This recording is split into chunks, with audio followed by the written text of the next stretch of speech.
Hello there, digital world, and welcome back to yet another episode of Spliced In Later. I hope everyone is well and everybody is safe and lovely and all that stuff that I normally say before this stuff. We're doing a movie review today, the first of a few reviews that we've got coming, which is always nice and exciting, especially because I thought that Thor Love and Thunder would be the last movie that I would review for a while. But I forgot about advanced screenings, I forgot about streaming, and I forgot about just other movies in general, which I've seen trailers for 1,000 times, and as marketing works, I've seen a trailer enough time to go, yes, I would like to go and see that movie. Today is a nice and simple review. I don't think it's going to be too long because I don't have that much to say about it, but considering I've seen it and I went out of my way to see it, I should probably talk about it. Today we're reviewing DC League of Super Pets, which is an animated movie that has just come out by the people behind Illumination, who have done Despicable Me and Minions and Sing and Secret Life of Pets. So Universal Studios basically. And it is a animated story about DC characters. So you've got our Batman, our Superman, our Wonder Woman, focusing primarily on pets, the super pets, specifically Krypto the super dog. He's our main character here, voiced by Dwayne Johnson, but also an assortment of other dogs, including Ace the Bat Hound, voiced by Kevin Hart. This movie is not available everywhere. It's not available here in Australia unless you were lucky enough to catch a exclusive advanced screening over the last weekend, such as I did. And I do not believe you can actually see this film now here until September. So you're out of luck if you live here in Australia and you're desperate to see DC League of Super Pets. You'll have to wait a smidge. If you're in America, it's already out. And I'm pretty sure anybody who really wants to see it has already seen it. But if you're looking for something to take the kids to over the summer holidays, that's not Minions. Here's something else you can take them to see, especially if they're big fans of DC characters, if they're fans of the Illumination style of animation, or if they're just fans of the camaraderie and chemistry between Dwayne Johnson and Kevin Hart, which is a big selling point for a lot of movies at the moment. Those two have incredible chemistry together in live action stuff, whether it's Jumanji or Central Intelligence. You can tell that they just have a really good comedic timing with one another. They enjoy each other's company and they're very good at riffing off each other. A lot of the best part of a Dwayne Johnson, Kevin Hart movie is watching them go on their press release tour and play games and just basically ridicule each other, because that's a lot of fun. I will be traveling in September when it officially comes out here in Australia, so I wouldn't have time to review it on Australian time anyway and put it out. So here it is. Most of the people who listen to this, you can't see it yet. I'm sorry. But if there's one or two of you who can, maybe this will help you decide to or not. Although I probably won't, because I don't have that much to say, to be honest. If this movie is news to you, if you don't know what the heck I'm talking about, basically what it is a story about Krypto the super dog. He is Superman's best pal. He came to Earth with Superman in his little pod. He's grown up with him. Krypto has superpowers just like Superman. They're man and dog. They're best friends. As any dog lover can imagine, that is a very special bond. But in this world, Superman is starting to really get involved with Lois Lane, meaning he doesn't have that much time for Krypto, and Krypto himself has not really branched out to make other friends, other animal friends, that sort of thing. It's Superman or no one. Very, very attached to Superman. Through a series of events involving the Justice League, so Batman, Wonder Woman, Green Lantern, Flash, Aquaman, and Cyborg, taking down one of Lex Luthor's villainous plots. Lex Luthor has a guinea pig, voiced by Kate McKinnon, called Lulu, who is sort of like a disciple of Lex. Lex doesn't know this guinea pig really even exists or looks up to him in that way, but Lulu has a very big obsession with, one, being Lex Luthor's pet, and B, conquering the world like Lex, and gets a hold of some orange kryptonite, which has a special ability to give powers to pets, to animals. So she gets superpowered, takes down Superman, takes out the Justice League, incapacitates Krypto, and begins a plan to take over the world. Krypto has to stop her, but he needs help. Luckily, in the pound where the orange kryptonite landed, they gave Lulu powers, was Ace the Bat Hound, not quite the Bat Hound yet, he's just Ace the dog, and a couple of other animals. There's a giant pig, there's a tortoise, and there's a squirrel. They all end up getting powers from the orange kryptonite, so Krypto has to form up a team with them to go and stop Lulu, save Superman, and the world. Basic stuff. Okay, positives for this movie. Knee-jerk reaction, this movie is completely fine, which is both a positive and a detriment to the movie. If you're looking to see a movie with your children, if you're looking for a animated style thing that they will enjoy, this does the job. It's not up to Illumination standards, I think, in terms of either the emotional heart that you can get from, say, a Despicable Me movie or Sing, or the zaniness, the absolute wackiness of Illumination style that you get from Secret Life of Pets or Minions or whatever. It's very safe, slap bang in the middle. It gets emotional in every sense of the word except where it counts. It knows what it needs to do. It knows the story beats to hit to make you think this should be an emotional moment in the film, but it's lacking that heart and that actual dedication to really sell it. And at the same time, Illumination with DC characters, this would have been the chance to really make an absolutely bonkers style, silly movie of Minions proportions.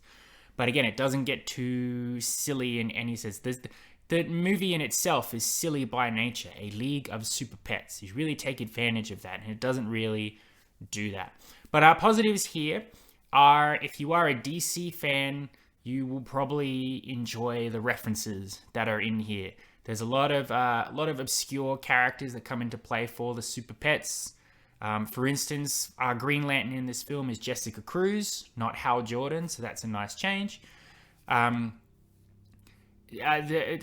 movie it sells itself on that whole Dwayne Johnson, Kevin Hart thing, and it works 50% of the time. Dwayne Johnson is naturally charismatic. He is the most likable person in Hollywood, I think. Even when he's in a movie that's absolute trash, he's normally the best thing about it. He's not a great actor in any sense of the word, but he's got that charm and charisma that makes you go, that doesn't matter. I'm enjoying watching him. He's a good bloke. He's funny. I can work with that. And it translates here into this film quite well. Not as good as it could be. It comes to a small nitpick I have with these types of movies.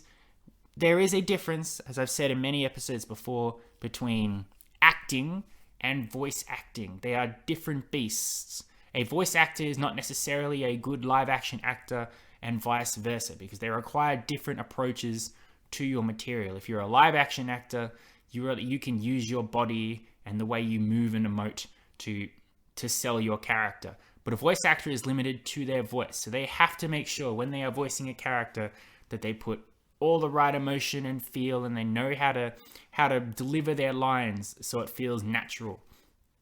Hollywood is doing this thing where they just hire famous actors and they use the name as a selling point to get people to come see a movie. So if you see advertisements for this movie, it's all Dwayne Johnson, Kevin Hart, John Krasinski is Superman, Keanu Reeves is Batman, all this stuff. You go, oh, cool, I know those names, those are cool actors. But that doesn't necessarily mean that those actors will deliver a solid voice acting performance, because they are not trained in that necessity. And it shows here, not so much with Dwayne Johnson, but with Kevin Hart. Dwayne Johnson's natural charisma does carry over into the voice acting. His delivery is still flat, but there's something about hearing Dwayne Johnson's voice and his cheerfulness of embodying Krypto the super dog. He knows how to play onto those dog mannerisms that especially dog lovers will absolutely appreciate. How they feel about their owners, how they feel about strangers, how they interpret throwing a thing to play fetch or going for walks or stuff like that. So that works fine. It's not as good as it could be, but it's not terrible. Kevin Hart, though, I've been reading reviews that it's like, oh, the Dwayne Johnson-Kevin Hart chemistry really works in this film. It doesn't. Kevin Hart and Dwayne Johnson naturally rib off each other. You don't get a lot of that in this film, and Kevin Hart is so monotone. I don't know if it's because Ace is the Batman sidekick, so he's trying to do Ace as a Batman type character, but considering Ace isn't Batman's sidekick in this film, he's just a dog. If you hire someone like Kevin Hart, you want Kevin Hart to take that that Kevin Hart way of talking and speaking and reacting to things. Very, very over the top, silly and exciting. It's very monotone in here. It's very blah, very boring. It struggled for me to pay attention to what Ace was saying because I was just thinking Kevin Hart sounds like he doesn't want to be there. Other highlights though, Kate McKinnon. Kate McKinnon is always a shining light in whatever movie she is in as well. She voices evil Lulu, and you can tell she's having a blast with it, doing that over-the-top, scenery-chewing villain style thing. If Lex Luthor were a guinea pig, it would be Lulu, and Kate McKinnon is very good at it. I really enjoyed her. And in a surprising turn of events, Keanu Reeves as Batman. He's only got about 6 lines in the film, but somehow Keanu Reeves is perfect when it comes to voicing those side characters when the attention is not on them. He has incredible comedic timing and he knows how to embody the character that he is voicing.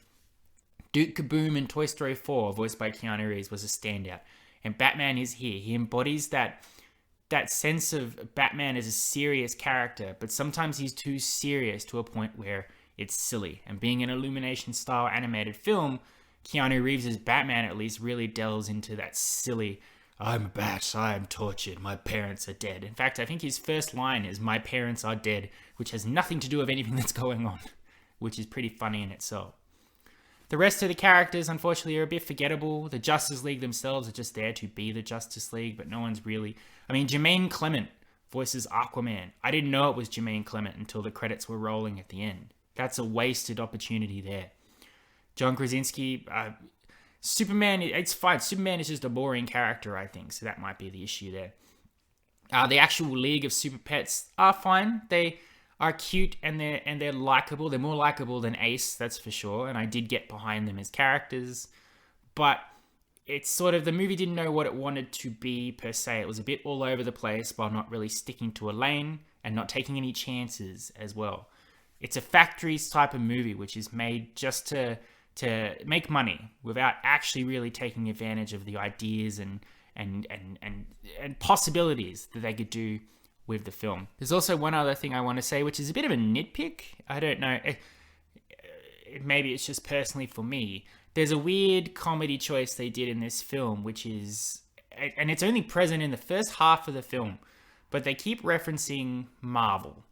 And they reference it in a way, it's like they're saying that characters in Marvel are silly. I don't know. So, for example, Superman is getting ready for a date with Lois Lane and he's got a crinkly shirt. So he uses his laser vision to iron out the crinkles. And he says, they should call me Iron Man. And then he's like, haha, no, that would be stupid. That's not a joke. That's a reference to Iron Man, a character in Marvel. But what's the point? Is he mocking that Iron Man is a silly name? Is he commenting that Iron Man is not Superman? It's getting me mad. Just because you say a thing and people go, oh, I know that's from a thing. If it's not relevant to the story and if it's not funny, why is it there? All it does is pull you. Every time they reference Marvel, they pulled me out of the film because it wasn't funny, it wasn't clever, and it had no purpose. If they were trying to say that Marvel is more silly than DC, it didn't work. If they were trying to be ironic in commenting that Marvel things are silly when DC itself is silly, because it's all the same. All comics are silly. All superheroes are silly. It's the exact same thing, regardless if it's Marvel or DC. Or it's just that thing which Hollywood does, which mistakes referencing things for actual content. So, for example, Lex Luthor says, I wish I had a power to throw playing cards. That would be dumb. That's a reference to Gambit from the X-Men, but why put that in there? I don't know. I've been thinking about it. I've been trying to come to terms with it and put into words what I actually think about it. And I think that's what sums up DC League of Super Pets 100%, is it's a film that had the opportunity to be a real heartfelt but also a silly Illumination-style gag thing with really, really meta humor. And it just became, Dwayne Johnson and Kevin Hart are very good together. Let's sell the movie on their chemistry, even though they won't have it in the movie. They won't be there. We'll get a bunch of other big names because people will recognize those names. and not have them be relevant to the story. And we'll pack it with pop culture references to Johnson-Hart relationship, digs at Marvel, digs at celebrities in real life, digs at anything like that. But they're not jokes. They're just know this thing, know that thing, know this thing. And it's happening a lot in lots of movies everywhere. Comedy is being substituted for references. Remember this thing. This is the thing you know. Because it sets off endorphins in people's brains where they go, that's a thing I know. And if they like it, they'll mistake that feeling for appreciating the film because they're remembering something else that they like. Which is a testament to what DC is doing if they think referencing Marvel would trick people into liking this film because they like Marvel. I don't know. I'm going to say completely off the bat here that I don't care about the Marvel DC rivalry or this thing where you have to like DC and not like Marvel or one or the other. I don't care. I like either one. I like Marvel more because there's just more content of it. It's more successful. But that doesn't mean that there aren't DC films that I don't like, that I do like. The Suicide Squad was better than a majority of the Marvel films that have come out in the last few years. That's fine. But that doesn't mean that I'm instantly a DC fan and I don't like Marvel anymore.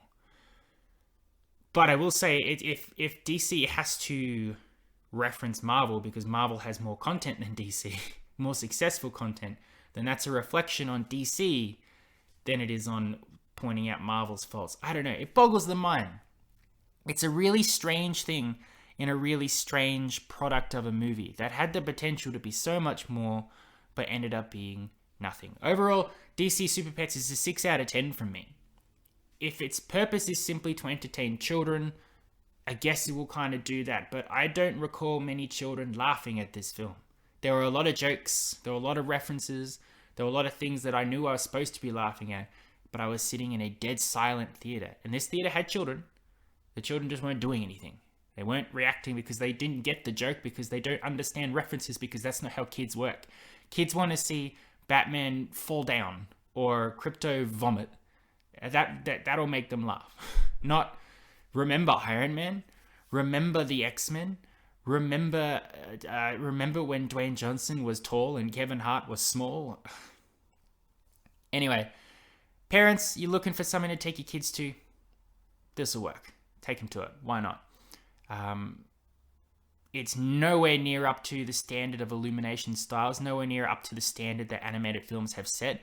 And in this day and age, with movies that like Disney bringing out Encanto or Frozen, or you've got your Mitchells versus the Machines and Spider-Man Into the Spider-Verse, it's not okay now to just make a stupid animated film and just not put any effort into it because it's animated. You do have to aim for a certain bar, and you need to put more into your film than just big names and pop culture references. 6 out of 10 is probably generous for how I'm sounding at the moment, but you know, it's not hurting anybody that this movie exists. I don't regret seeing it, but I think for what they wanted and for what they were going for, it's a missed opportunity, and that's a fault on the people directing it, less on the people who voice acted in it. But highlights, Dwayne Johnson's charisma sort of shines through. Kate McKinnon's great. Keanu Reeves is great. I did enjoy seeing aspects of the DC universe. I did enjoy exploring a world which is unique in that it's super pets. But at the end of the day, I'm not going to remember much about this movie in a week from now. I certainly wouldn't remember enough about it to keep this review on the back burner until September when Australia has it, and then talk about it. I would not recall a thing about it. There you are. Thank you very much for listening. I hope you've enjoyed. Not much more to say about DC League of Super Pets, but I hope you'll join me in a couple of days because I'm going to go see Bullet Train. I'm excited to see Bullet Train because the trailer for Bullet Train has played in front of every movie I have gone to see in the last 6 months. It looks fun. It looks like a John Wick nobody style film, and I'm excited to see it. And I've avoided other trailers except for the one trailer that's always played in front of the movies. So I hope I get to be pleasantly surprised. And I hope Bullet Train ends up being one of those movies that I knew nothing about. It ends up crashing into the top half of my top 10 for this year. But we'll have to wait and see. Until then, I love and appreciate you all. Stay safe, and thank you for listening to me As always, that was a weird way to sign off. I think I got my messages jumbled there. But I had a vaccination today, so maybe my brain's fault. Let's blame it on that. Why not? Until I talk about Bullet Train, though, stay safe, stay kind to one another. Thank you very much for listening. You've been spliced in later. Adios, muchachos. I'll catch you next time.